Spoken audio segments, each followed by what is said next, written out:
Hello, welcome to Speech Talk Live, episode number 23. My name is Jay Yoza, and I'm the host of this show.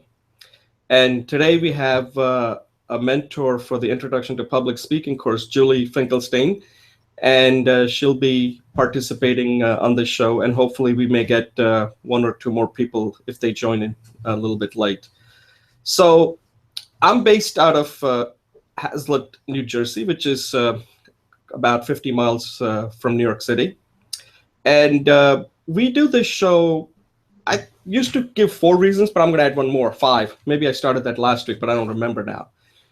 And as I always say that, public speaking is hard. And the only way to get good at it, not just public speaking, speaking in general, because I think that before you can become good at public speaking, you have to become good at speaking in general. So as I always like to say, and Julie sometimes even quotes me, that there's no such thing as public speaking. It's only good speaking and bad speaking, or just don't speak at all. And the purpose of this show is, we have 5 real objectives on this show. One is to learn. Being a speaker means that you're constantly learning. Learning, you have to think. Speaking is hard stuff, folks. Speaking is selling, speaking is thinking. So you have to be constantly learning. So learning is one thing. Second is, as I just mentioned, this is our 23rd episode. So we've been doing this now for quite some time. We also mentor, Julie and I both mentor the Introduction to Public Speaking course. We've both taken that course. Julie's close to finishing it. And we help students on that Coursera's forum. It's offered by Coursera. It's a free course. I suggest you all take it. It's a 10-week course. And another thing is to teach. So we teach people, and occasionally people submit speeches and we'll have them on the show, and we will give them the feedback and give them some tips so that they can improve. So part of it is to also teach others so that they can improve too. The third is that we share speeches. So Julie currently is working on her persuasive speech, and I've been she's been sharing some information with me over the email on what she should do, and I'm happy to provide her the input. So part of it is that she's eventually going to share the speech, and we're going to give her the feedback after she finishes it. And hopefully that will be soon. The fourth thing is it's a support. We are here to support everybody. And here's the thing that I want to make it clear. That speaking is a high stakes game. We don't think of it that way. Often you only get one shot to make a good impression with either if you're on a date, or if you're in some social setting, or if you're in some sort of a business setting. You're only going to get one shot. And if you don't make a good impression, you may not get a second shot again. And you have to be really quick. You have to be fast. You got to be clear, concise, and also kind of compelling. And in this particular show, you got to raise the stakes, because there are no high stakes. There are no stakes here. So you have to raise the stakes and say, I'm going to pretend like I am really giving the speech at a party with somebody that I'm only going to have maybe a few seconds, 10, 15 seconds, 30 seconds, or some executive at a company event where you may have maybe 30 seconds. So you got to raise the stakes. So that's what I always like to tell people. And lastly, this is the place to come and practice. And speaking is like a skill, like any athlete. You got to practice so that when you are doing it, you're not thinking. If you're thinking, then you're probably losing.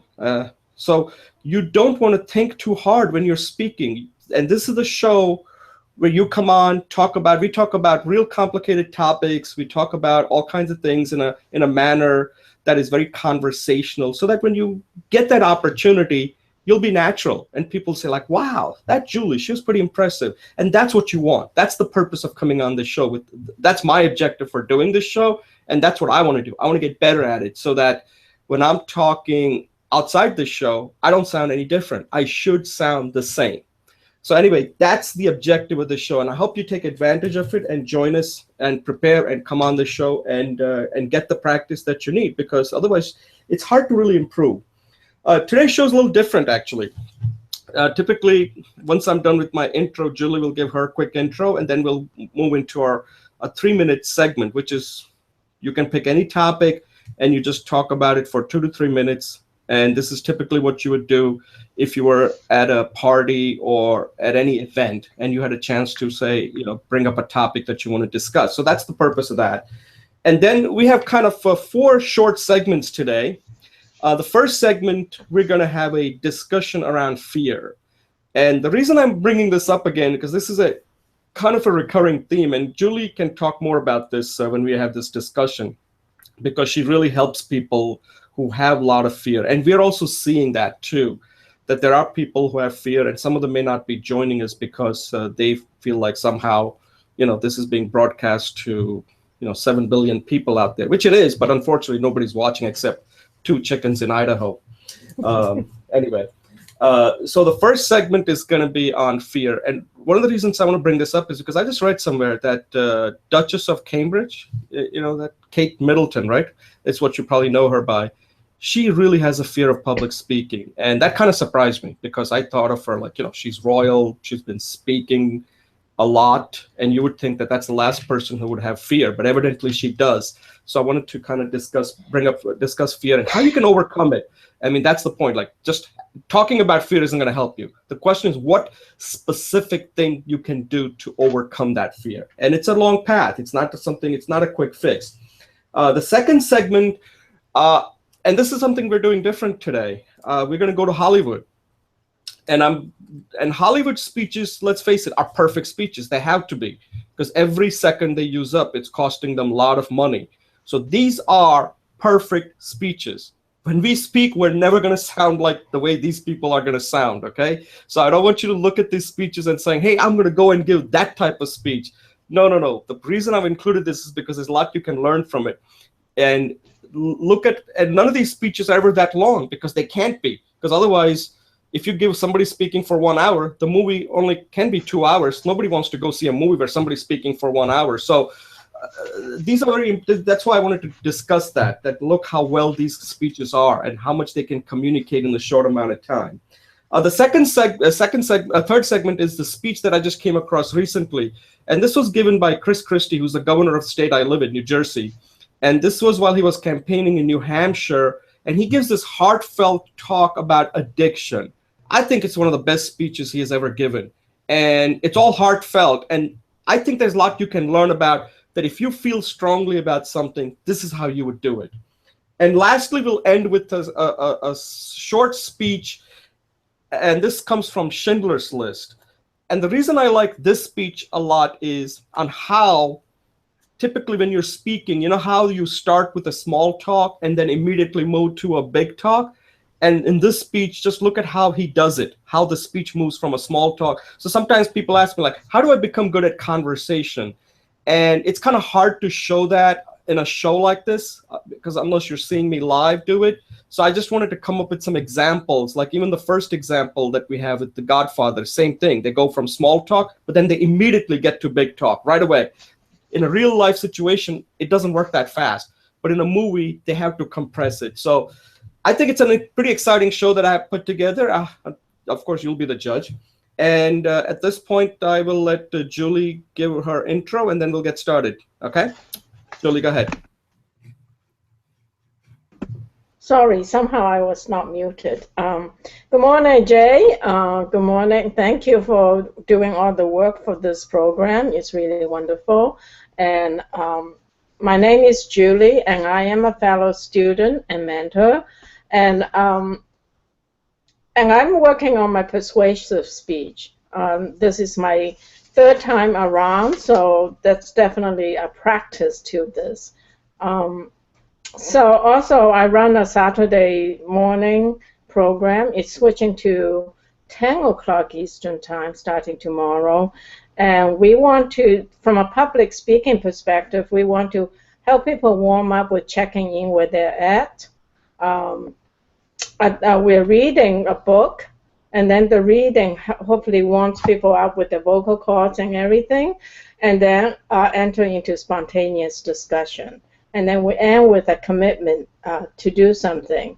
And because we want to help people to be successful, and speaking is one part, but commitment is the other part, which is what Jay talks about practice. And right now our book is introduction. I'm sorry, by a classic by Stephen Covey, Seven Habits of Highly Effective People. Great. Thanks, Jay. Okay, Julie, thanks a lot. And at this point, we do our 3 minute segment. So, Julie, do you want to go first, or you? It's okay if I go first. Okay, I'll go first. Okay, so, and the purpose of this 3 minute segment that we created is that in this course we have specific topics that we discuss. So I wanted to create this one segment where you talk about anything that you want to talk about as a way of practicing, something that is not tied to a particular topic or segment. So this is no real, this is pretty much, you can decide what topic you want to talk about. So I want to talk about something that we all run into. And it happened just 2 weeks ago when I went to West Palm Beach to attend a wedding. And even the previous week, I had gone to Pittsburgh. And it has to do with having conversation with people that you're sitting next to. Now, when you have a conversation with somebody that is really a good conversation, the flight goes fast. And when you don't have somebody, the flight takes forever. Well, on my outbound going from Newark to West Palm Beach, I sat next to two men. One was I had the aisle seat. One was at the window, and one was in the middle, and I had the aisle. And during the first half of the trip, the flight, I was talking to the guy who was sitting next to me, and he was from Ireland. And he was bringing his wife to vacation at West Palm Beach because he had come to. He was an engineer, mining engineer, and he had come to Florida at West Palm Beach, and he liked it so much. He was there, I think, for like a month. He liked it so much that he wanted to bring his wife and vacation there. So we were talking about Ireland, and then the gentleman who was at the window, he was sleeping most of the flight. He got up somewhere in the middle, and he said, "Oh, you're from," next to the guy was sitting next to me. "Oh, you're from Ireland." And he started talking. He said, "Oh, yeah. I go to Ireland quite a bit. I go there to golf. I pretty much have played." And he started naming all the different golf courses that he had played in Ireland, well, like one after the other. Like he pretty much could write a book. And I was like really impressed because I play golf. Well, not now because I have a back problem, but I know I can talk a lot about golf. And I started getting him to talk about golf. I said, "Wow." And I was like really impressed. As it turned out, he was a dentist. He was about 75 years old. His name was Joe, and he lived in Tom's River. So, Joe, if you're watching this, I'm pretty impressed with you that at 75 you have so much energy to play golf all over the world. And he told me, "Listen, I practice for 3 days, and then the rest of the time I just enjoy traveling with my wife, playing golf at all these wonderful places like Scotland." And he was just giving me all his experiences, all the food that he enjoys at all these different, like especially in Ireland. And I was like very impressed. I mean, here's a guy who was 75 years old, and once you started getting him to talk about golf, he just went on and on and on. He was like so much into it. And I even complimented. I said, "Joe, I hope like when I get to be 75, I have the same passion that you do about something." And the whole point is that the whole trip just went like so quickly. And I couldn't even believe it when the pilot came on and said, "Oh, we're about to land at West Palm Beach." I said, "Wait a second. How I thought West Palm Beach was going to be close to 3 hours." And it turned out that once you start talking to people and you have a good conversation, you don't even realize how quickly the time can fly. And coming back, unfortunately, that did not happen. I sat next to two women, and they didn't seem like nothing against. Maybe I didn't even make an effort, but it wasn't that natural. And then that flight looked like it took forever. And the only time we talked was pretty much at the end when I asked her, "So, do you live here?" And I would take some blame for it because I didn't make the effort. It wasn't that, it didn't lend itself for us to have that kind of conversation. So I'll take some blame for that. But the point is that this is how you practice. When you're sitting next to somebody at a plane, when you're at any place, because let's face it, on a plane, people can't run away. So you know, you have to go with an objective that you want to have a decent conversation. And the main thing is the approach that I take is you want the other person to talk more, but at the same time, you have to share some information. Because if you just keep on asking questions all the time, then it makes the other person uncomfortable. So if you're ever in a situation where you are either stuck with some people, talk to them. Talk to them, see what people all have stories, and they like to talk about their stories. And your job is to basically take control without looking like you're under control. And believe me, the time will fly no matter how bad the situation you're in. And let's face it, these days, nobody wants to be on a plane for too long. But if you find somebody who loves to talk, then the time will go real fast. And at the same time, you'll be practicing speaking. Okay? All right, Julie, your turn.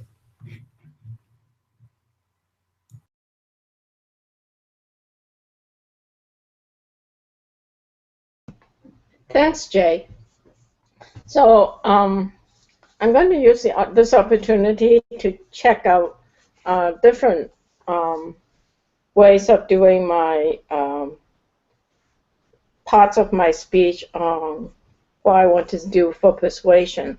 So what I want to start with is a question. Like, if you can think of something you want to do in your life, or someone you really want to say something to that you have a relationship with, maybe your wife or your mother, or you just want to improve the relationship.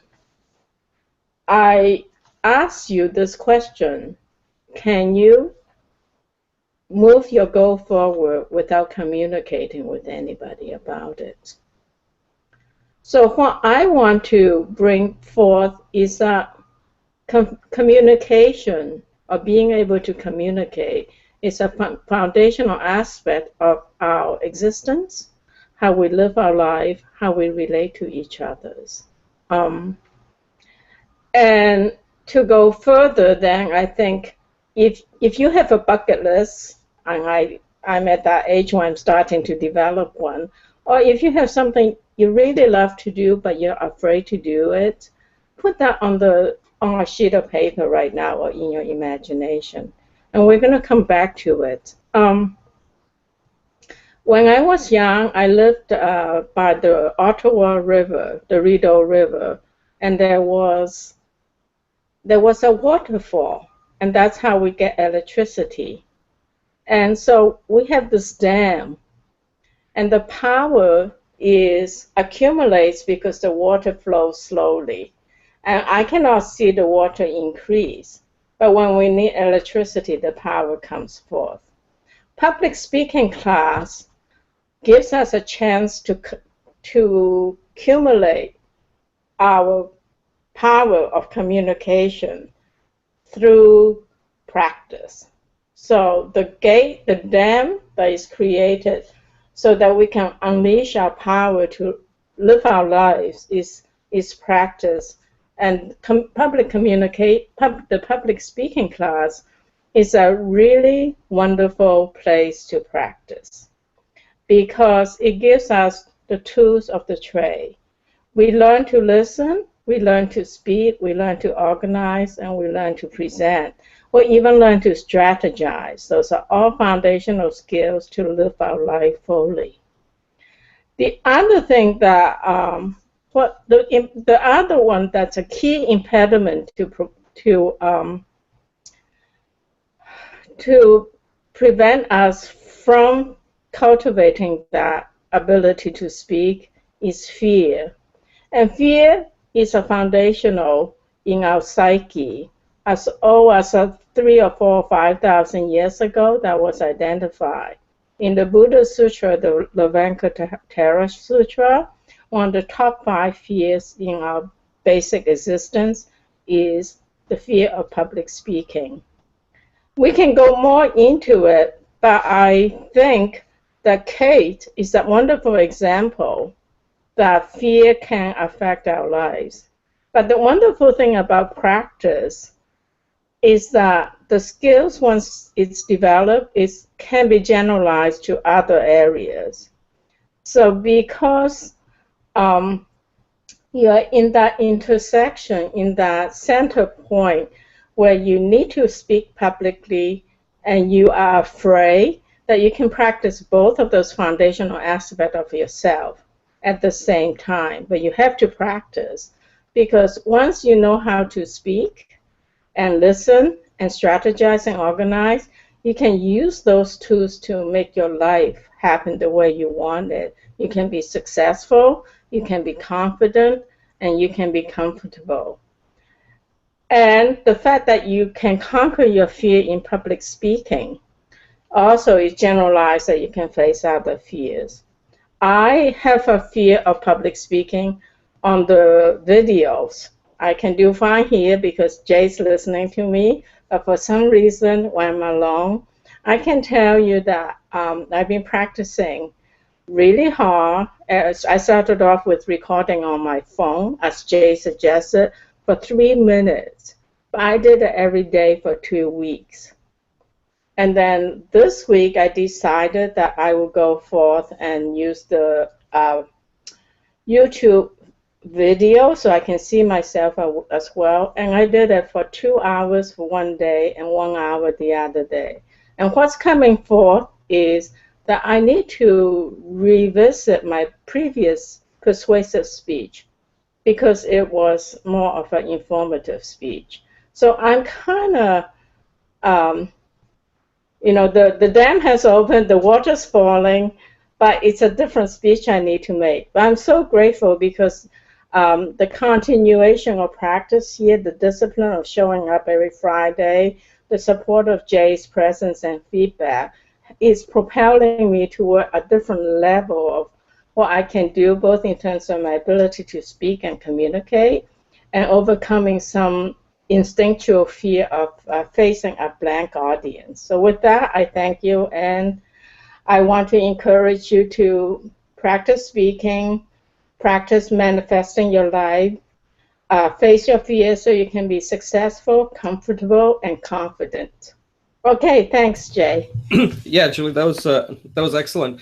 So let me just, by the way, that was excellent what you talked about, skills and confidence. So I'm going to comment on something that you just said.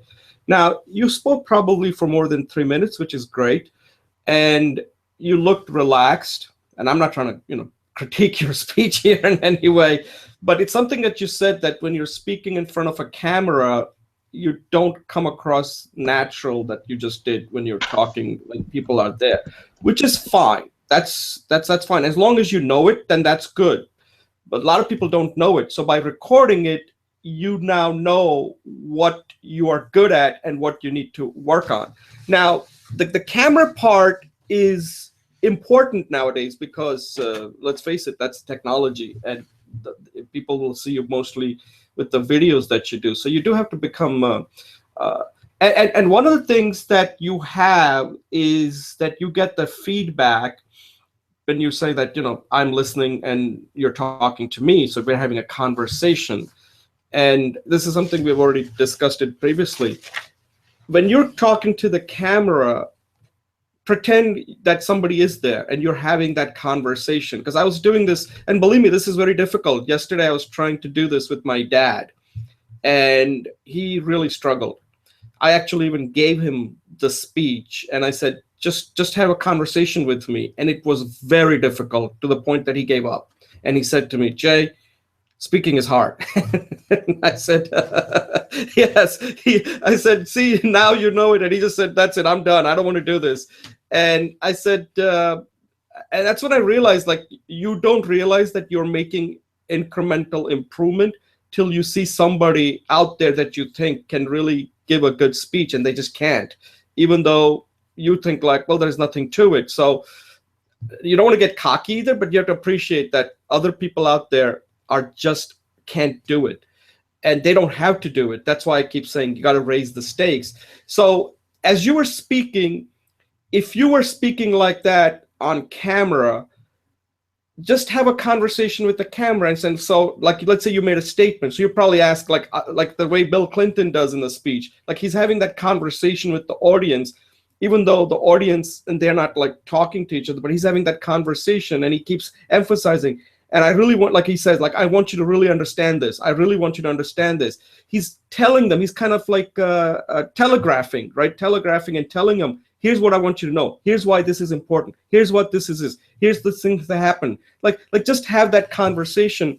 And I always thought that that's not that difficult. But after seeing my dad struggle with it, I see that it is very hard for some people.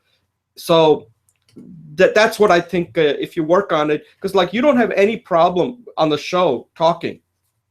So you already are very comfortable with having conversation. You just have to take that when you are not on the show. When you're by yourself, you should be having that same type of conversation, because technically the conversation we're having is one-on-one.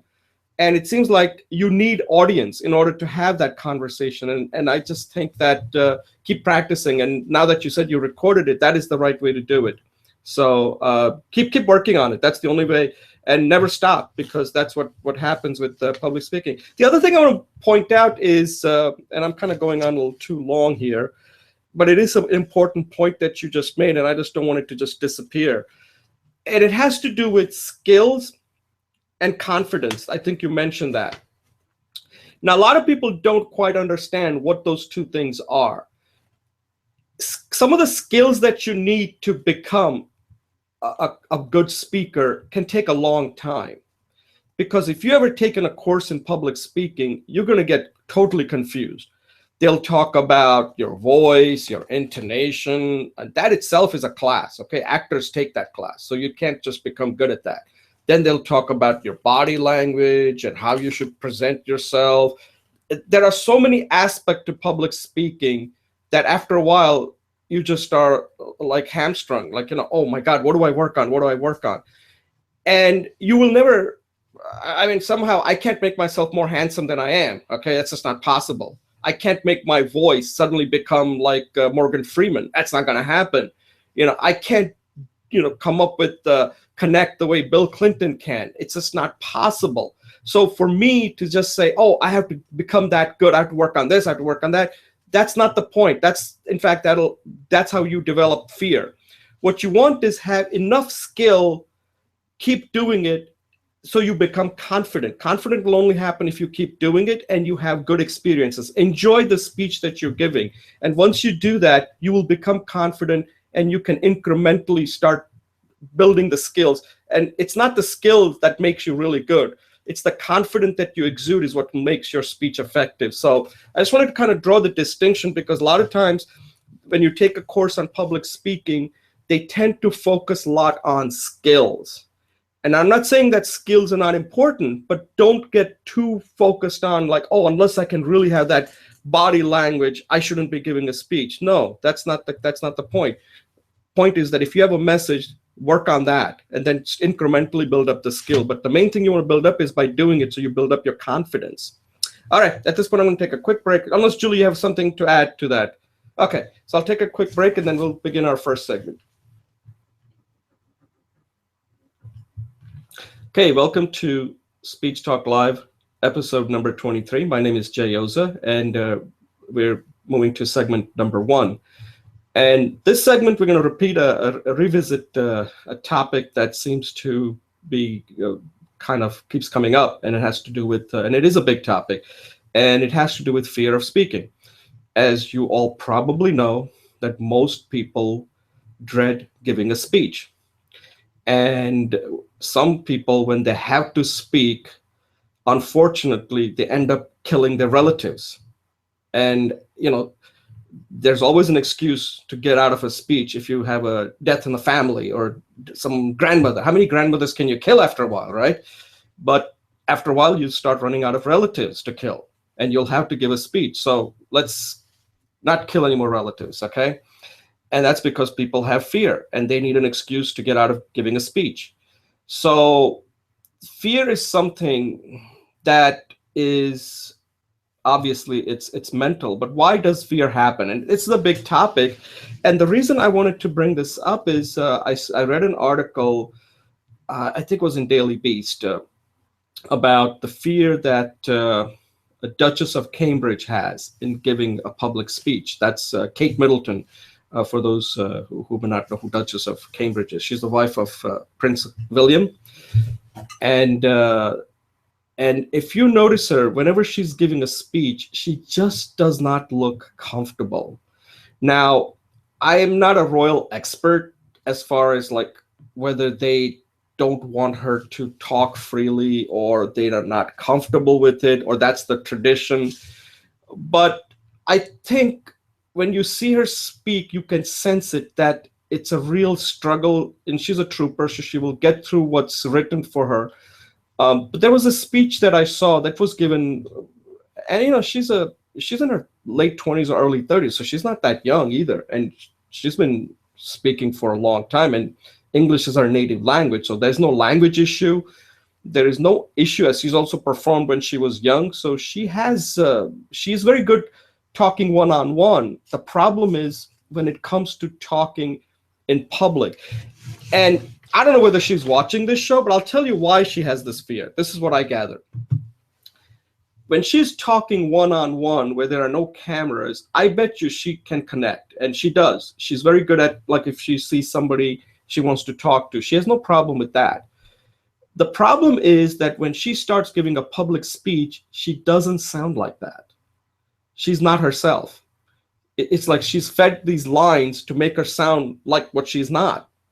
And that's, I think, what's, again, I have no way of knowing this, but I'm just going to make a guess here, that's what's causing her to develop the fear, that they have basically taken her personality out of her and saying you have to act like you are a royal.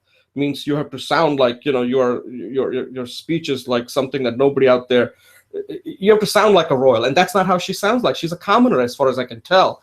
And I think trying to make her sound like that has made her develop this fear of giving a public speech. She doesn't feel like she's a natural. So I think one of the things that when you have fear is watch yourself, the kind of conversation that you're having with people, and you want to sound the same. And this is something that Julie and I have discussed quite a bit. The reason why fear occurs to people when they're speaking is that they somehow feel that when they're speaking in front of other people, they have to sound somewhat different. And that's where the fear comes in, because that's not how you practice.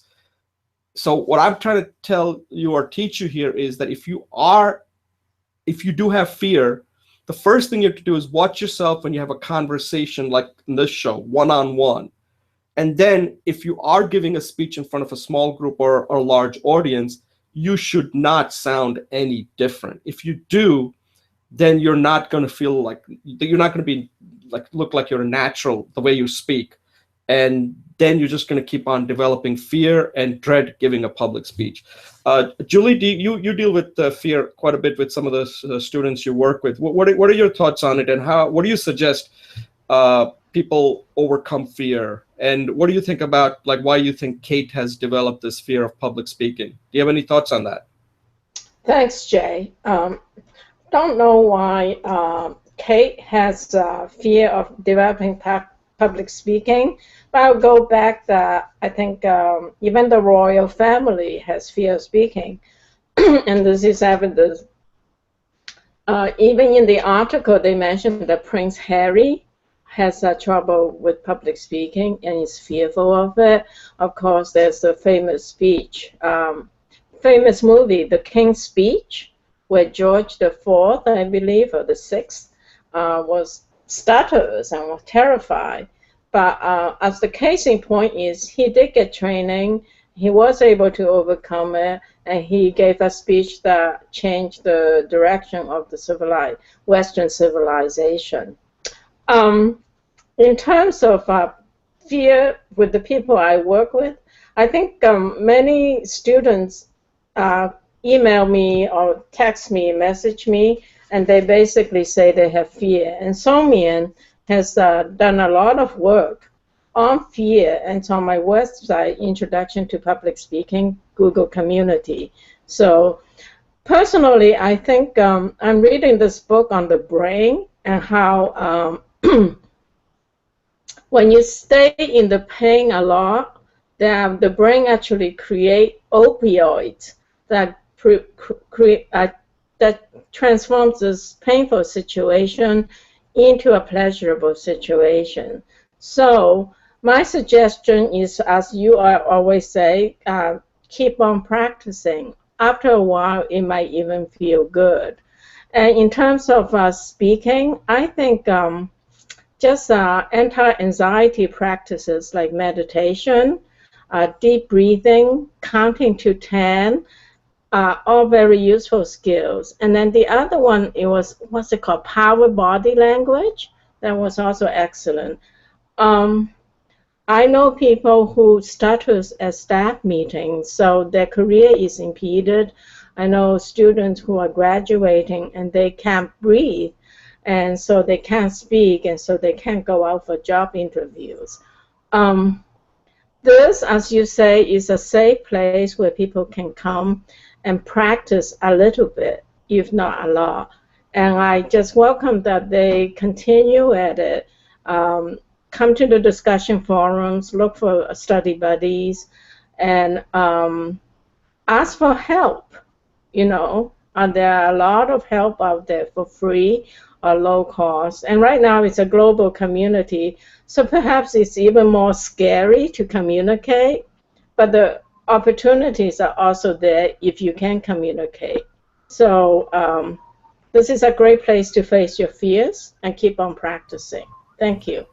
Yeah, no, that's a very good suggestion. Uh, in fact, I'm currently thinking of creating a course, and I didn't know what was the right title for the course. But now I'm seriously thinking of calling the course "How to Suck Fear Out of Public Speaking." That might not be a bad title because rather than because a lot of these public speaking courses, they tend to scare you, like you have to do this, do that, and I think they make it too complicated, and people just do not improve. Let me point out two things that if you are watching this, that you have to do. So we do this show every week. Now, Julie and I mean, I spend a lot of time putting this together. Then I make notes. So I have, like, as you can see, I have quite a bit of notes here, 2, 3 pages of notes for this show. So the reason I'm telling you this is that you can't wing it. Speaking is not winging, okay? You have to prepare. So every time you're going to speak, you should essentially have done it. And once you do it often, then you don't have to think as far as the speaking part is concerned because you already have the confidence that you can do it. But in the beginning, when you are trying, like, oh my God, I have so much fear, I don't even know what to say, you're going to have to script it out. You're really going to have to do it. You're going to have to prepare. You're going to have to know exactly what are the 2, 3 points you want to make. Then after a while, it'll start flowing. But you just can't go into a setting not knowing what you want to say. What is the main idea? What is the purpose? What do you want the other person to take away? So, I understand that people have fear, but a lot of times that fear happens is because, let's face it, you haven't done the preparation. Every contact you make with somebody, it's a high stakes communication. Either you're going to make a good impression or you're not. Now, when you go to work, you prepare. If you have a meeting, you're going to prepare. Similarly, if you're going to be speaking to somebody, you got to do the same kind of preparation. You got to do a little bit of a homework. You got to have some kind of a message. Otherwise, don't bring up topics that you don't know what to say about. Haven't thought about it.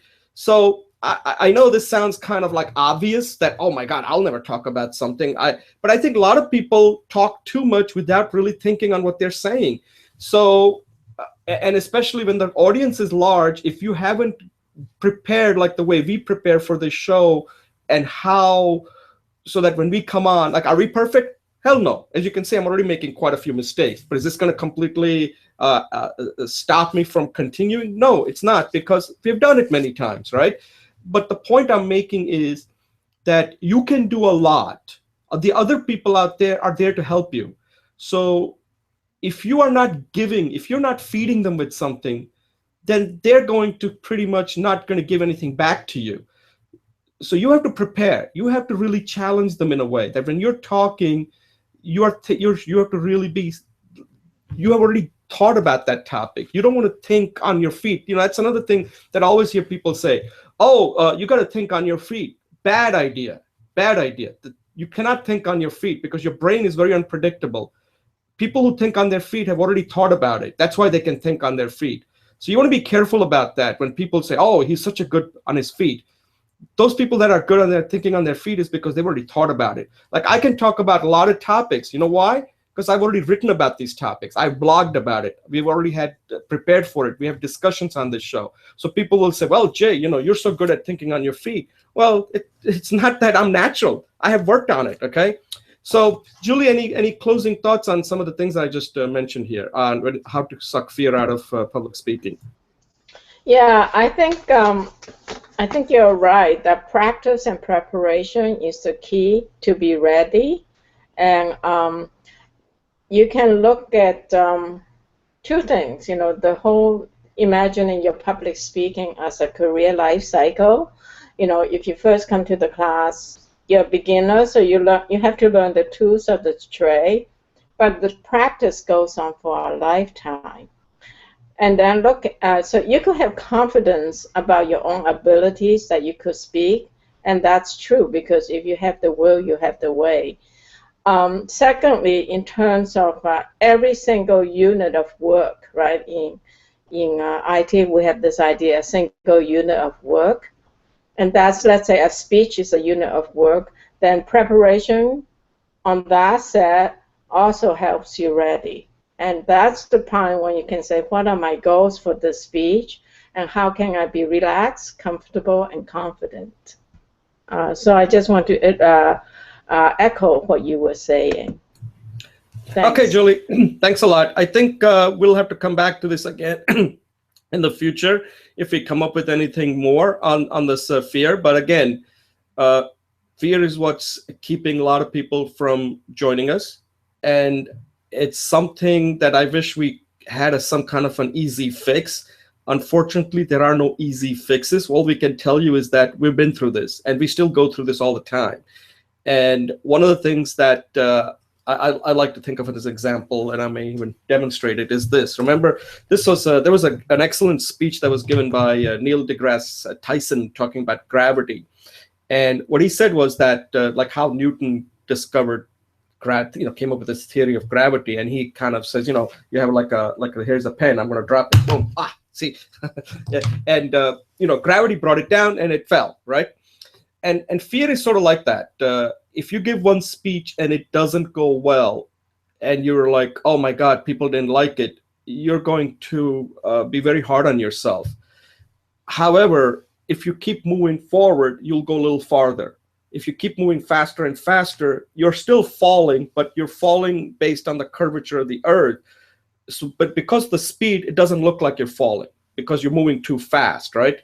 Anyway, not to get too much physics here to explain it, but that's the basic idea. It's the same idea that applies in physics, applies with us and with our brain, that if you keep doing it, more conversations you have, and have conversations with people that you don't know, because that's what's going to make you a little uncomfortable. Knowing people, sometimes the conversations are not going to be deep. They tend to be really small talk, a lot of small talk you have. So pick, whenever you're on a plane, whenever you're at a line somewhere, wherever, every opportunity, use it as a way to practice. That's the only way you can become good at it. That's what I do. So I'm not telling you something that you should do. This is what I do, because I think I need a lot of work when it comes to public speaking or speaking in general. So at this point, we're going to stop and move to our next segment.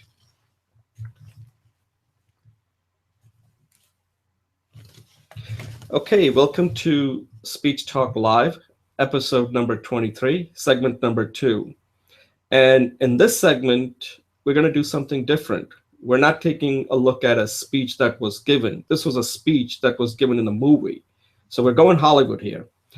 And this is a very short speech, and it comes from, one of the most famous movies of all time, Godfather Part 2. And I actually got heads up about this speech from this book right here. This is Peggy Noonan. She wrote a book called Simply Speaking. She was a speechwriter for Ronald Reagan. And I think somewhere around page 50, she brought up this. I always remember this speech, but I never really thought of it as like, wow, this was a great speech. and she convinced me that this was indeed a great speech. So let me just give you a little setting. I hope you get to see the speech because it's only like 2-3 minutes. The speech takes place in this movie Godfather Part 2. Now, this is about the mobsters, right? So we're not talking about these are nice people, but nevertheless, even bad people can give good speeches too. So Michael, who's a mobster, is trying to get into a business deal with this other mobster named Hyman Roth, right? These are fictional characters. And essentially, both of them want power. And they both essentially are mobsters. These are not good guys, okay? So I just want to make sure, don't pass judgment on me here. And they'll do anything to get power. Yet at the same time, they also want to work together and do a business deal. So during Michael is meeting this guy Hyman Roth character in Cuba, and they want to do some kind of a business deal that has to do with Cuba. I don't know if it's some hotel or something, some kind of investment they want to make. This is during the time where the revolution is taking place, the Cuban Revolution, with Batista in power and Castro taken over around that time frame. So just giving you, and Michael meets with the Hyman Roth in his room in his hotel, and Hyman asking him, are you in this deal or not? And Michael's telling him, I need to think about it. And then this conversation flows really fast. So even though this is the reason I put it as a movie, is that in movie they have to capture the essence very quickly. In real life, our conversations don't go the way the movies show it, right? They tend to be kind of drag along. But the movies have to do it quick because there's a lot of money at stake, okay? And if they don't do it quickly, then they lose money because nobody wants to sit through a movie watching a boring conversation take place between two people. So this conversation moves really fast. And at one point, Michael brings up that, who had this guy that's related to Michael named Pentangeli killed. And it kind of throws this guy, Hyman Roth, for a loop a little bit. He's like, wait a second, why is he bringing that up? Like, where does that come from? And it was almost like hitting him with a 2x4 there. And he's somewhat disoriented a little bit, you can tell, because he's weak, he's old. And then he kind of gets his bearing and he gets up. And that's where the speech takes place. And this is one of the most classic speech ever given in a movie. And this was given by this character who plays Hyman Roth, Lee Strasberg, who's one of the great actors. In fact, he kind of popularized this method acting that actors like Meryl Streep and all of them, Al Pacino, they use in order to get into that character. And then he starts telling him a story about this character, this person that he knew that appeared in the first part of The Godfather, named Mo Green. And Michael knows Mo Green. In fact, Michael is the one who put a hit out on Mo Green. And Hyman Roth knows that, okay? You can tell he knows that he got hit hard because Michael suddenly brought up something that he didn't expect him to, because these people are essentially our power, and they don't really care about who gets eliminated and who doesn't get eliminated. They're just interested in power, and if it means power through business is what they're doing, right? And crime is like part of it. That's part of their methodology of gaining power. And then he starts talking about this character named Mo Green. And this is a fabulous speech. And the reason why this speech is so fabulous is there's nothing in that speech that is like really kind of blow you out of like saying, wow, that was just amazing. He's just telling him straight to his face that this is what happened, that I knew this guy named Mo Green. Somebody put a hit on him. And I understand he was a little temperamental, said some bad things, didn't know what he was talking about sometimes, and kind of rubbed people the wrong way. But when somebody put a hit on him, I didn't make a big deal about it. I just remained quiet. And in fact, he probably did, but I don't know if he did or not, okay? And then he uses this famous quote, says, that I said to myself, this is the business that, we have chosen. And the way he shows that anger, and Michael has to listen to him because he's trying to figure out, is this guy, is he for real or what? And here's this guy that was weak, and it's suddenly like he's energized, and he's telling Michael that, what, are you going to focus about some guy that got hit because somebody put out a hit on him? It was probably Hyman Roth who did that.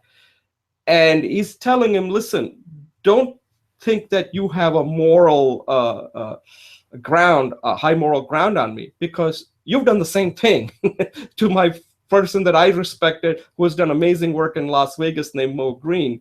So anyway, that's the backdrop. That's the thing. But the whole speech is the kind of speech that takes like probably like a little bit like minute and a half. And these are the kind of speech that we tend to give one-on-one. So my point of this is that public speaking is really speaking. That speech could be expanded into a public speech, could be 10 minutes, 15 minutes on how life among mobsters work, right? But here he does it in like close to minute and 30 seconds probably. And it's one of the moving speech in that movie because right at that movie, we kind of get everything we need to know about what is likely to happen. And sometimes you don't have a lot of time to get your point across, and that's why I wanted to include this. Sometimes these type of speeches, the only place you can actually get them is through movies. Movies kind of help you understand life. I mean, in the movie he's giving a speech, but the speech is really for us, the viewers, right? That they want us to move us, and that speech does move us. The way Hyman Roth is saying about this is the business we have chosen, right? The way he does it. And when you have an opportunity to meet somebody who doesn't have a lot of time, you're going to have to make a speech like Hyman Roth. That's what this speech is. That's why I included this speech to show you. You're not going to have a lot of time. You got to get to the essence quickly and do it in a way that it leaves a mark on you. That my God, I get it now. I get it. And after he says it, you clearly get it.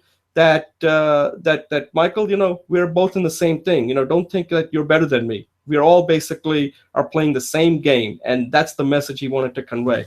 So at this point, Julie, I want to get your thoughts on it. What did you take away from this speech? Not just from because movie's trying to show us something, but like what can we learn from this? Is there anything to learn from watching this movie scene from probably one of the most famous movies of all time, Godfather Part 2? Yeah, Jay, thanks. So I think it's in the impromptu speech segment where the Professor McGarity introduced the idea that you need to say a fact, you need to say an idea, and you need to link the idea into the fact. And then he gave a conclusion, and he introduced it. So actually, this was an impromptu speech with great elegance. So he introduced it by talking about Mo Green and all that, so that there was a personal relationship there. But the fact is that he was killed. Mo Green got killed. The idea is that this is just business, not personal.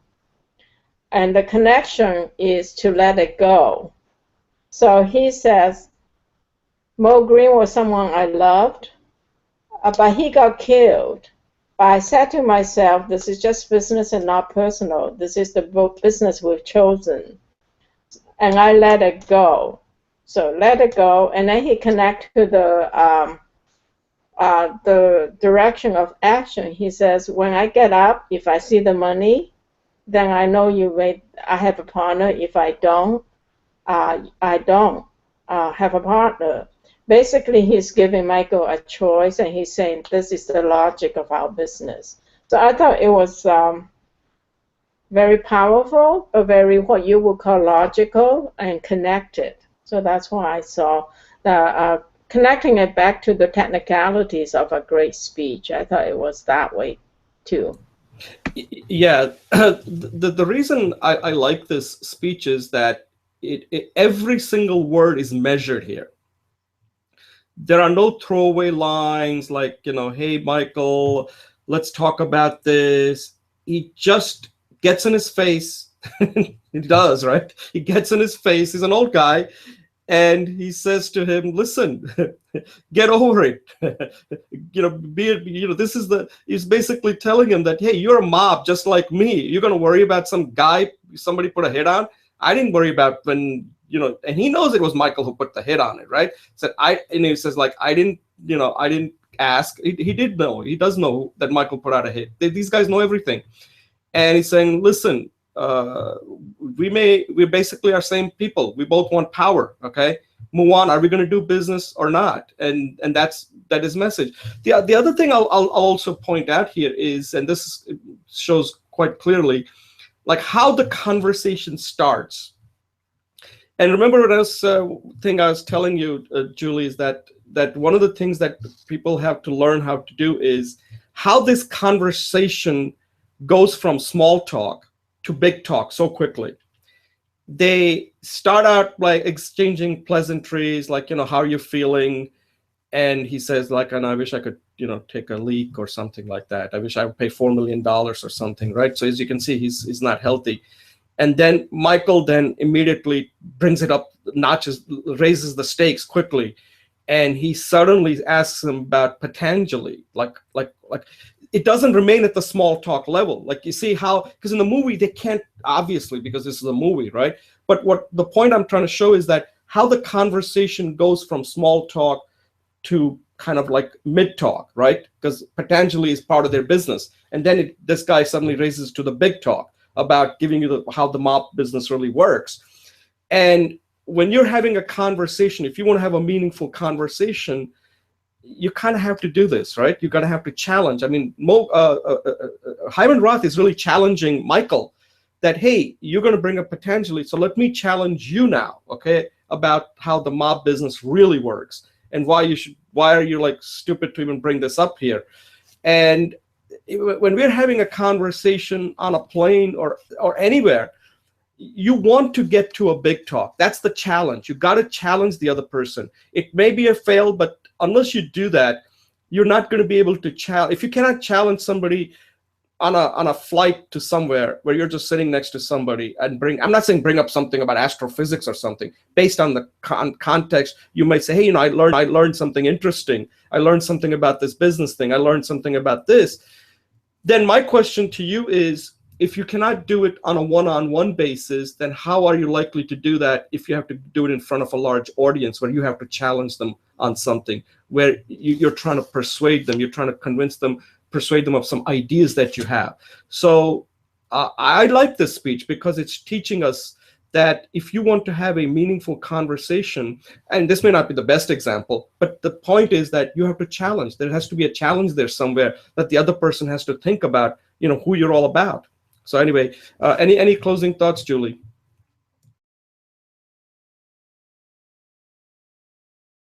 Yeah, I mean, it's interesting that you talk about how to escalate the conversation in any exchange. I have to think about that. That's a great point. Thanks. Okay, so at this point, thank you. yes, at this point, yeah. So for those who are watching this and are wondering what are we talking about, the reason that I've included, because I wanted to take a look at professionals, how a perfect speech looks like, what it looks like. People are always asking, like, I didn't give a perfect speech. Well, this is what a perfect speech would look like if you ever gave it. And we don't give this type of speeches because these speeches are only given in movies, right? Because they're written, the script is written by professional actors. They are professional writers. The screenplay are written by professionals. Okay, the actors are some of the world-class actors who know how to make you feel. So these are professional actors who are then taking the script and turning it into something that'll move us. Then they have all kinds of video editing. So there are so many, and then directions, casting, all of it goes into it to make it look like a perfect speech. So if somebody asks you, what does a perfect speech look like? This is what it would look like if you ever had to give it. And perfect speeches are never given in public. They're given in movies. So I just wanted to make that clear. Julie, you have any thoughts on that? Because people always ask, like, what does a perfect speech look like? So I wanted to include some speeches to show people what a perfect speech looks like from my perspective. That in real life, you wouldn't actually you would never speak like this. No, I think it's always good to see what higher skill levels speeches look like, because that's what we want to model after. So it's really good to see this. Thank you. Okay, great. All right, we'll take a quick pause and move on to our next segment.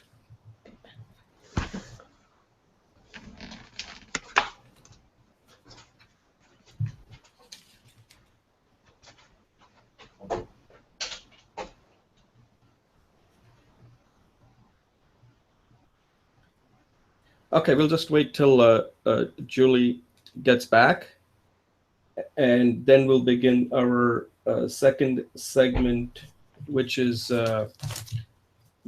this is the one that Christie gives a talk on addiction, and I'll just give Julie few seconds, a couple of minutes till she gets back. So, and we'll edit this out when we have to. Uh, when I create the separate segment video for this.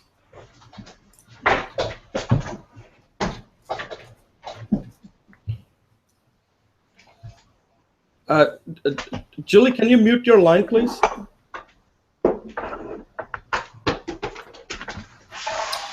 Hi, Julie. Can you hear me?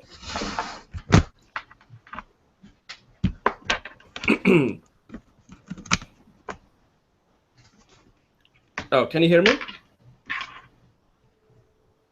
Yeah, can you hear me? Can you mute your line?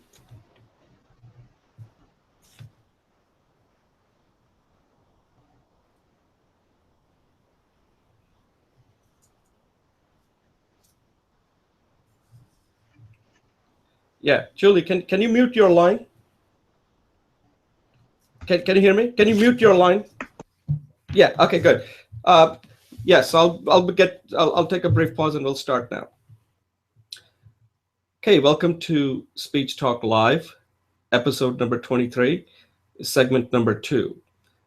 In this segment, we're going to take a look at or discuss or review a speech that was recently given. I think it was given maybe Monday or Tuesday. I don't really know the date. November 4th. So it was probably Tuesday or Wednesday. Probably Tuesday. And it was given by Christie while he was campaigning in New Hampshire. And he's giving a heartfelt speech here. I think it was probably a question asked, which we don't see the question. But the question, it seems, had to do with addiction. And evidently, heroin addiction is a real big problem in New Hampshire, some towns. And this has really, really affected many of these small communities that are in suburbs, especially in New Hampshire. So this has become a very big issue. So somebody probably asked him the question about, what do you plan to do about addiction, and what kind of help should people get when they're addicted to drugs like heroin.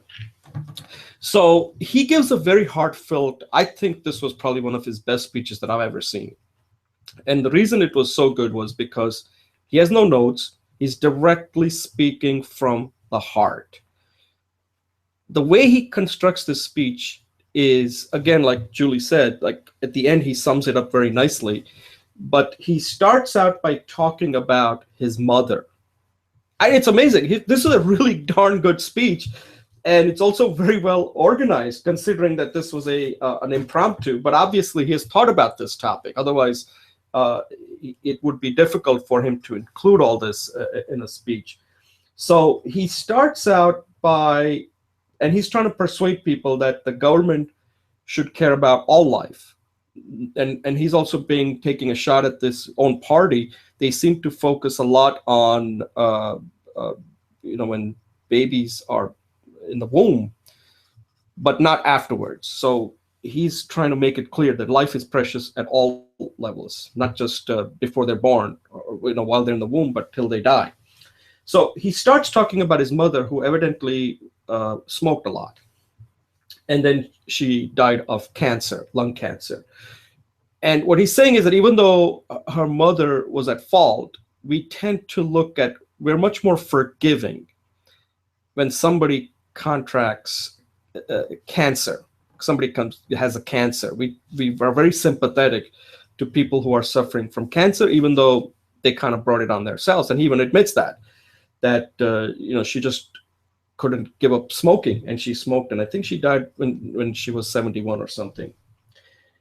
And then he does something very interesting. He then shifts to another case on how, like, for example, her mother's life was important. Even though she had cancer, she brought it onto herself. People would spend money to try to save her life or give her a better life while she was suffering. Then he moves into his friend that he knew from college. And here he kind of builds it up. Like he had everything, you know, he was smart, he was good looking, he had a great job, great wife, great kids, everything you'd want. So much that he was actually jealous of him, even though he loved him. That's pretty interesting, right? And then he also was a very driven person. At that, in one time when he was exercising, while he was in his 40s, he hurt his back, and he went to a doctor, and the doctor prescribed some medication like this. This is exactly what he prescribed. Oxycodone is what I had here, right? Don't worry, I don't take it because it gives me all kinds of side effects from my back problem. So I can relate to this. So the doctor gave prescribed this medication, and as it happens, he got addicted.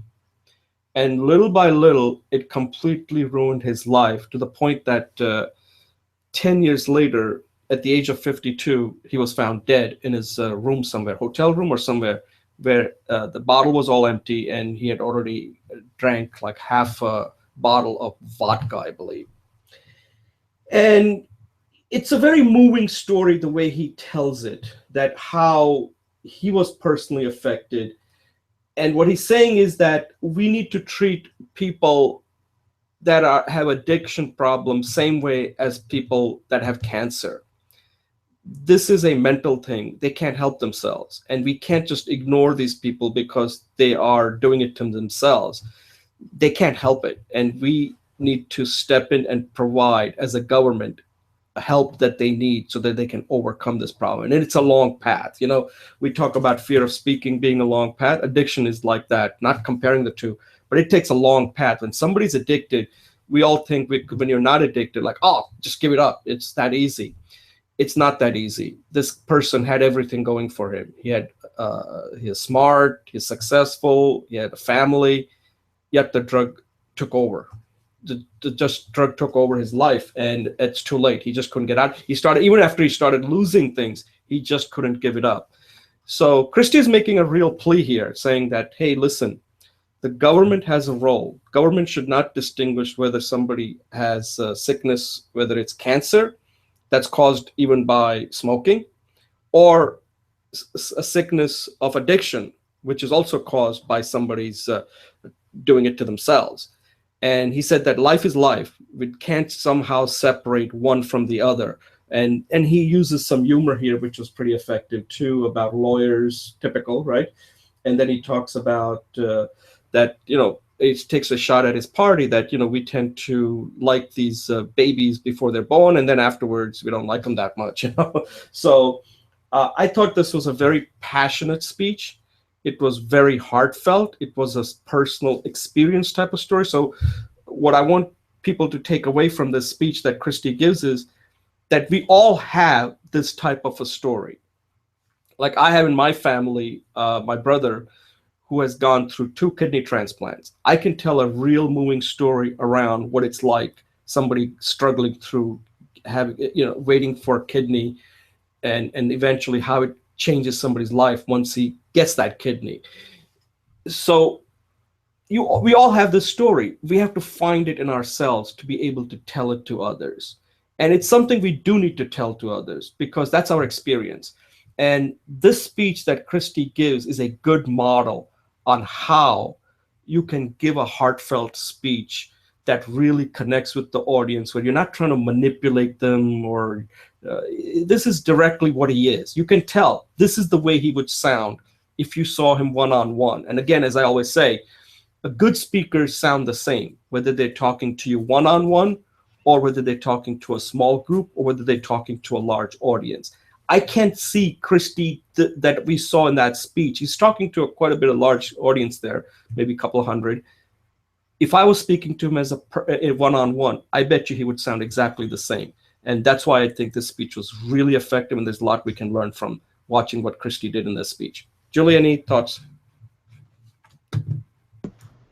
Yeah, thanks, Jay. Thanks for the speech. Actually, I think this is a great example of a persuasive speech. And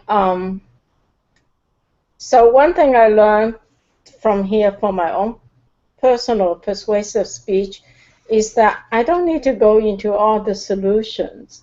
He's not saying what the government needs to do to create treatment programs. He's not saying how this person can help. I mean, at the end, he kind of implied that, but basically,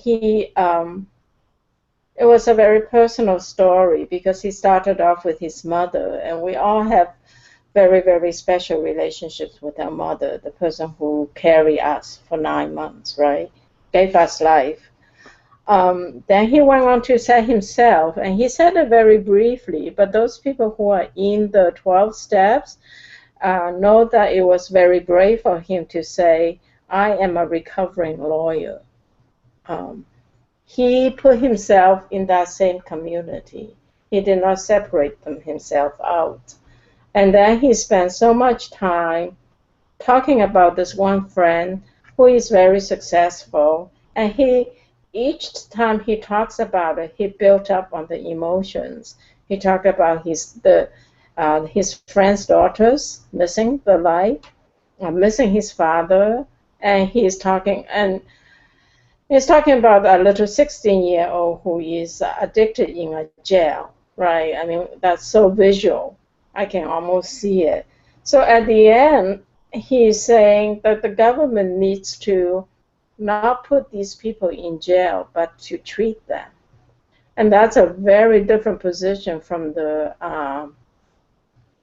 his party. So he is appealing to very human emotions, personal stories that everybody can connect to, because we all have parents, we all have children, and we all have illness, right? We all die, and we all have fear of illness. Um, and he put himself in that same camp. So for me, the emotional message was very successful, and I'm going to watch it again. And it was a very persuasive speech because he actually wanted us to. I mean, this was a choir of people who were pro-life and think government should not provide services, right, other than legal protection. And he's asking them to take a compassionate path, not to jail, but to treat. And not just the first 9 months, but the whole human life. So it's a very pivotal speech in terms of positioning. And what I learned from there is that you can spend, a lot of time just positioning, but not necessarily provide the solution. And it's still a very powerful, persuasive speech. Yeah, no, you make a good point, and I think that's what he's trying to do, because he realizes that the party is not going to change. He's also doing several things in this speech. One is, of course, he's personally moved by this. He's affected. Second is he needs to convince the people that they ultimately will determine how the people they elect view this problem. If they think this problem is important, then they need to take action through the way they vote in the primaries. And he's talking about it. And when you're talking about it, means that you've thought about it. This was not something that somebody asked him a question and he had never given thought to. And also, the way he is able to describe his friend's ordeal and ultimately how it destroyed him, the rise and fall. There's a rise and fall of his friend here, which I thought was really, really moving. With his mother, of course, that's personal. Everybody can relate to. But the way he describes his friend who went to the top, he had everything, and how he builds it up. Like, he had this, he had married the most beautiful woman. The way he describes it, he had wonderful girls, one better than the other, and then he describes what happened, the fall, and gradual fall till it completely destroyed him and his family, his marriage, everything, and ultimately it killed him. And then he summarizes everything at the end. I don't know if you caught that, Julie, but he does a terrific job in summarizing exactly what he had just, here he builds it up. He takes you for a roller coaster ride about the highs and lows, and then he sums it up, what it all means to you. And I don't know whether he had practiced this or this was just, but it just looked like the kind of speech that we should all be able to give, and we should learn how to give this type of speech in a way. He starts out with his mom's example. Not, I mean, we could have different examples, but then how you can build up something, and then you have to, at the end, it has to summarize something. What does this all mean? And I thought he was very effective. In fact, I'm going to watch it too again, and I'm in fact going to post this on the website, on the Coursera site, because I think this was a short speech, 6 minutes, and he was able to capture a lot in that 6 minutes. Like I said, he doesn't want to go into solution because he's trying to change people's mind. The solution could be people can go to his website and get the solution. But if he can't even get people to move and how they feel about this, then they're not going to be motivated to go to his website where he offers some solutions on how this problem can be fixed. So any closing thoughts before we move to the next segment? No, great point. The way he sums it up, he basically says government should be not jailing people, not putting people in jail, but to treat them because it's a medical condition.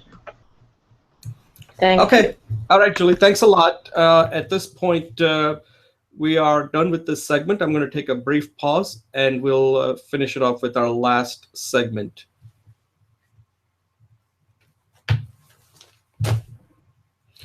Okay, welcome to Speech Talk Live, episode number 23. My name is Jay Oza, and we're moving to segment number 4. And again, we're going to go to Hollywood to take a look at probably one of the, again, perfect speeches that was given. Of course, movies always tend to have perfect speeches, otherwise it wouldn't be in the movie. As guys pointed out, that they have too many professionals working on it for it not to be and again, these are award-winning movies, so they obviously had to have great speeches in them. So the movie we're going to look at here is, of course, probably one of the greatest movies ever made, Schindler's List. And this particular scene is a scene that these two guys who belong to the Nazi party, and there's a good Nazi and a bad Nazi here, right?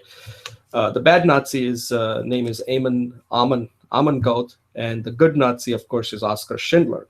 Oskar Schindler is trying to save the Jews, whereas Amon Goth is in charge of this concentration camp where he's trying to kill the Jews.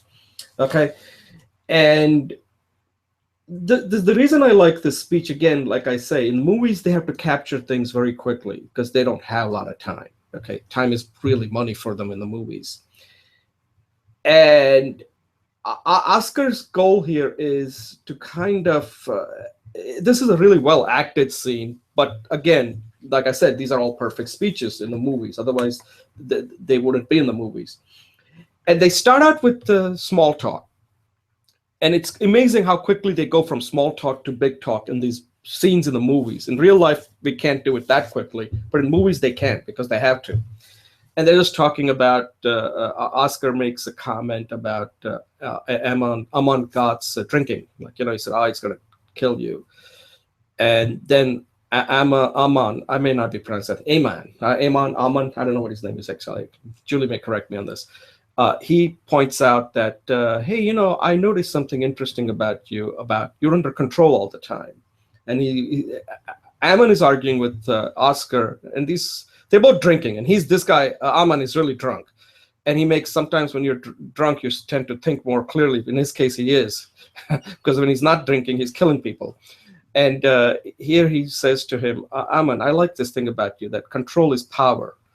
And immediately you suddenly see Oscar says, okay, he's just given me an entry point here to talk about power. And he gives them the definition of what really the power is. That, if you kill somebody when he's done something wrong, you're justified. But when you not do it, when you have all the justification and you pardon somebody, that's power, right? That's power. One is justice and the other one is power. That's what he's trying to explain. It's a very deep thought here, what he's telling him. And this guy's drunk, so I'm not even sure he's getting any of this. That's saying that, if somebody done wrong and that person is executed for, let's say, murder or something, then that's justice. But if you suddenly saying, I'm going to let you go for doing something wrong, then That's power. That's real power, when you didn't have to, but you did it anyway. Something that's against the standard norms of human behavior. And and I like the way that Oscar Schindler, played by Liam Neeson, says "Amen, the good," and the way he says that, and you can tell that Amen was kind of moved. And in the movie, if you notice it, after that speech, you see him behaving a little differently. But of course, he's a bad Nazi, so it doesn't last for too long, and he goes back to his bad ways of killing people for whatever reason. But the point is, the reason I included this is that these are two guys in the movie that are essentially are just having this casual conversation about being drunk, being drinking. And suddenly the conversation moves to almost a philosophical level between what's justice and what's power. So that's why I wanted to include this, that this movie kind of makes you think that that even well, of course, in this movie, that even with a Nazi, you can go from a small talk to like a real big talk. And again, the point that the reason I included this speech is that a conversation has to be elevated at some point if you want to make a mark on somebody. It's a risk you take, but that's what conversations are. That Liam Neeson in this character as Oscar Schindler could have just left the conversation as like, okay, we're just drinking, we're just having fun. But no, he challenges this guy, saying, hey, listen, you're doing bad things, okay? But I'm not going to tell it to you exactly like the way what you're doing, but I'm going to explain it to you in a different way, using this emperor, how he pardons people when he could have easily killed them, and hoping that you can see the association there, that you're doing the same thing, and you should be giving these people pardon because they don't deserve to be killed.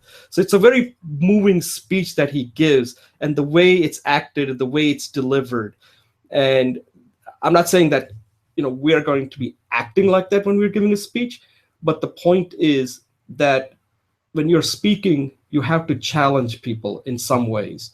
Otherwise, you're not moving them in any way. And as you can see in the movie, this guy Ammon was moved by what Schindler told him about power. Anyway, Julie, any thoughts on this? Yeah, thanks, Jay. Yeah, I actually wrote out the transition because since you mentioned it, this is a transition point. So Armin takes the transition. He says, well, they started off, the small talk was a wonderful party. And then Schindler says, why do you drink that junk, motor oil? And then the drunk guy come back and say, I look at you, you're never drunk. You have control, and control is power. So this is the pivot point. He says, I look at you, you're never drunk. So he's connecting it to the previous conversation. But here he switches and he says, you're never drunk, and that's control, and that's power. So that's actually the pivot point. But it gives the guy the chance to say what power is and all that. I just really wanted to focus on the pivot because that's one thing I think that I need practice on, is how to make effective pivots. So the way to do it is to link the idea and then transfer it. So for example, if I was talking to someone and we're talking about having dinner, and I could say something like, oh, this dinner really tastes good. And there's something about some people, and I like the taste because it's so smooth. You're really smooth. You must be really practiced at being smooth, and that's a very useful kind of skill. So that will be a kind of pivot, is to not just jump into the next part of the conversation where someone wants to go, but start off with something that there's already a connection, and then take that connection to a different direction. So that was very useful skill set to have. So thanks for sharing that. Yeah, you said something very interesting there, pivot.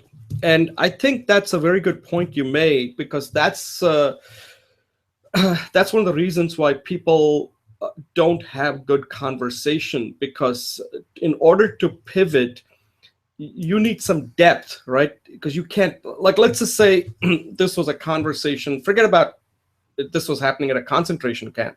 Let's say somebody came to you at a party, and you have a drink in your hand, and somebody's really drunk and says, "Oh, Julie, you're under so much control. You really have a lot of power because you have so much control." Now, the conversation could go multiple ways, right?